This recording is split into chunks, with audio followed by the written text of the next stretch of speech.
Good morning. Welcome back. I hope you are all well. Spring is almost upon us, and with that, more trips to used record stores. As the temperatures get warmer, I hope you get everything that you wrote down on your want list over the long winter. Before we dive into the blue, just a note of thanks for all your support. Liking and subscribing is propelling us towards 5,000 subscribers. Thank you so much. So to Bluebacks. Named Bluebacks because of the beautiful blue hue on the rear covers of London records. The London name was used by Decca to release their records in the US due to an American company with the rights to the Decca name. The Bluebacks, released between 1958 and 1963, have become benchmarks of excellence with classical music collectors for several reasons. First, all research suggests the London records were pressed in England at the same time and in the same plant with the same metalwork as the Decca UK version. I'm assuming the same vinyl pellets too. There's no difference even in the dead wax. In fact, sometimes the Londons were pressed first to allow for transportation time to the US so the Decca and London could be released on the same day. And second, the blueback implies a first pressing, much like the famous widebands from Decca. The great news is that because of musical snobbery and a stubborn view that the Deccas are better and now commanding big bucks, the London Bluebacks on the whole are cheaper to purchase. In fact, the only true difference are the covers, with London's often looking a little cartoonish compared to the staid design of Decca. There are a few sites that really do a deep dive with great information about Bluebacks. I'll link them below. This video is about the stereo classical music releases only. I have 4 on order. Unfortunately, they didn't arrive from eBay in time. I'll put them up anyway. I also have 4 superb Bernie Grumman 45 RPM London Blueback recuts on ORG. Sadly, ORG seems to have died off, but the 4 I have are stunners. I'd love to hear the originals. If you have them, let me know what you think in the comments below. Now to my originals in-house. So let's get to the vinyl. Let's start in numerical order of the ones that I have anyway. This is CS 6011, the famous Tchaikovsky concerto, violin concerto with the great Alfredo Campoli. I've spoken to you about him before. I got a golden opportunity to work with Mr. Campoli in London in about 1980. And I think he was in his mid-70s when we worked together. And he's still playing beautifully and the most gracious man. Wonderful to work with. But this is a fantastic recording. Very underrated, including the great Atwelfa Argenta conducting the LSO. It's an almost perfect record. London wideband. The beautiful blue hue. Absolutely gorgeous.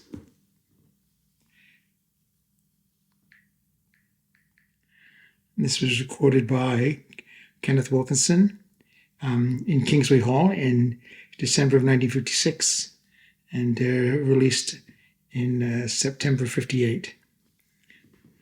It's pretty hard to get in great condition and it's not cheap, but really it's my favorite blueback. Also for sentimental reasons, obviously, but also because of the performance and the recording. This absolute beauty is from Geneva, L'Orchestre de la Suisse Romande and Ensemble. This is CS 6023. Very beautiful. London. This one is with the Debussy Nocturnes and the Mameloi Mother Goose Ballet. Just, I love that cover. Usually the London covers are a little cartoonish, as I said, but this is kind of a little bit funky, but very lovely. London wideband. All these records are in mint condition, well, near mint condition. This was recorded by Roy Wallace, the Geneva team from Decca. And this one was released in September of 1958. Beautiful playing. I've talked before about some of the orchestral standards on bluebacks, especially with the Paris Conservatoire Orchestra and L'Orchestre de Suisse Romande.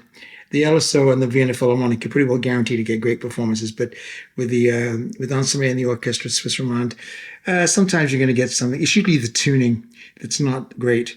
This is beautiful, beautifully played, very idiomatic, And of course, the recorded sound is glorious. This is a lovely record, also with the Orchestre de Suisse Romande, with Anselme conducting Weber overtures. Very underrated orchestral music, beautifully orchestrated, great melodies. Has all these overtures. Preciosa Oberon, which I played a couple of times. A lot of people say that's very difficult for the horn in the opening. It doesn't sound that difficult, but horn players are scared of that. Euryanthe, fun overture. Abu Hassan, De Freischütz, of course, very famous. And a much less famous overture, The Ruler of the Spirits. This is CS 6074. This one cost me about $40 on Discogs in near mint condition. This one has very fine orchestral playing. The Preciosa is quite tricky to play. De Freischütz and Euryanthe are easy to play. The orchestras can play them in their sleep. Oberon has, like I said, a few difficulties, but for the most part, it's not that difficult. And the playing is actually very, very good, very stylish. Tempos are perfect.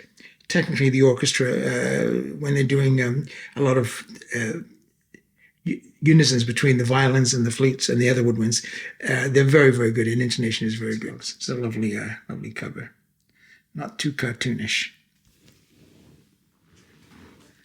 This is London CS 6101. A pretty well perfect recording of Berlioz. As far as repertoire is concerned, some of my absolute favorites: Benvenuto Cellini Overture, Le Corsaire, very famous overture, Goes Like the Wind, Beatrice and Benedict, Carnival Romain, and the Rakoczy March from the Damnation of Faust. Now, I will tell you, this music is much more difficult to play than the Weber record I just showed you. That kind of lies under the fingers quite easy. This is not easy for every instrument. Berlioz was a fantastic orchestrator. In fact, he wrote the treatise on orchestration. And this recording with Jean Martinon, as we know, a very underrated conductor, conducted the Paris Conservatoire Orchestra. This is some very beautiful woodwind playing, as you would expect from Paris. Some tuning, I think in the double basses with the cellos when they're in unison, sometimes gets a little bit sour, as they say. But on the whole, it's a very stylish playing. This was recorded way back in 1958 by Kenneth Wilkinson at La Maison de la Chimie, Paris. But that's a new one for me. But this is highly recommended. $20 on eBay. Absolutely beautiful record. Wideband.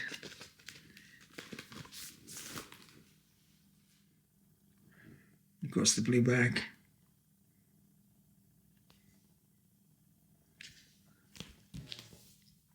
$61.01.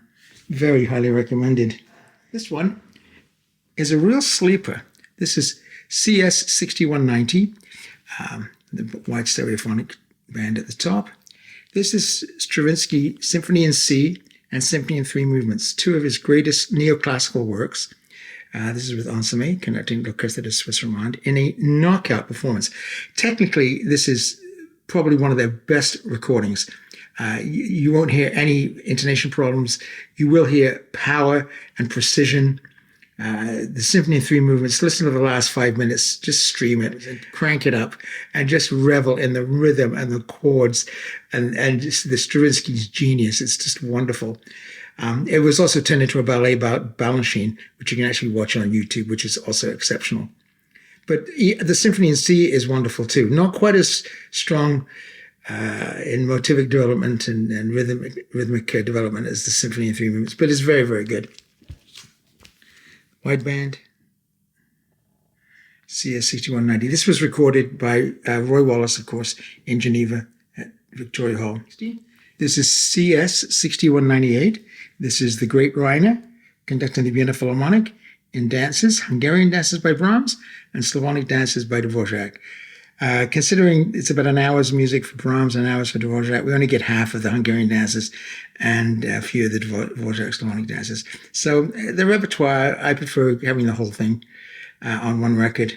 But it's very good. I bought this because it was sealed. The idea of getting a 64-year-old record sealed was enticing. And it's a good record. Unfortunately, this side 2 was dished quite significantly. My arm can track it and my cartridge, but it's still, when you see it wobbling, it gets a bit upsetting. The recording is very good. It's not the best London blueback. It's a little bit thick in the mid-range. The record cost me about $40.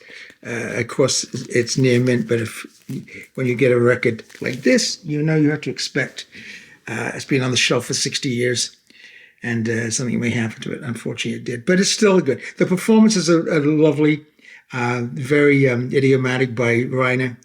Hungarian dance, of course, he's Hungarian. And he still has that Slavonic edge to him. But the Hungarian dances, I think Abato tops this. And the Slavonic dances, you can't get better than Zell with the Cleveland. I mean, streaming it, the sound is outstanding. But this is fun. I mean, it's CS 6198. If you find one for $10, go ahead and buy it. I think you'll enjoy it. And probably the best played blueback I have, this is Hulse the Planets by Carrie Ann with the Vienna Phil. This is CS 6244, produced by John Culshaw and engineered by Gordon Parry in the Sophiensaal, Vienna, which is their regular recording places in the 60s and 70s, and I think up to the 80s. This is a superb Planets. Considering his remake, Carrie Ann's remake with the Bill and Phil is just dreadful, including very bad intonation at the very opening of Mars. This is not. I mean, the Vienna Philharmonic in 1960, you probably didn't know the piece that well, but they play the living hell out of it. The tempos are just about perfect. And Carrie Ann, I guarantee you, Culshaw said, if Carrie Ann came in and said, I need to adjust the settings, Culshaw would look at him and go, get the hell out of here. Guaranteed, there's no way. So he's not fiddling. And so you get fantastic Decca engineering, London engineering, I guess, but it's wonderful. You can get these quite readily, $30 for a good copy. This is London Wideband, of course. And there it is. A slightly different, later blueback.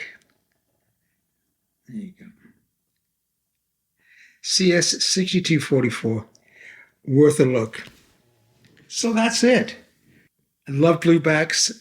I love collecting them. They're very beautiful to look at, and they're even better to listen to. So I can recommend the ones that I've shown you today very highly. Hopefully you can get them for nice and cheap in a used bin somewhere. Hope everybody is well. Thank you so much for watching today and for your support, and we'll see you in the next video.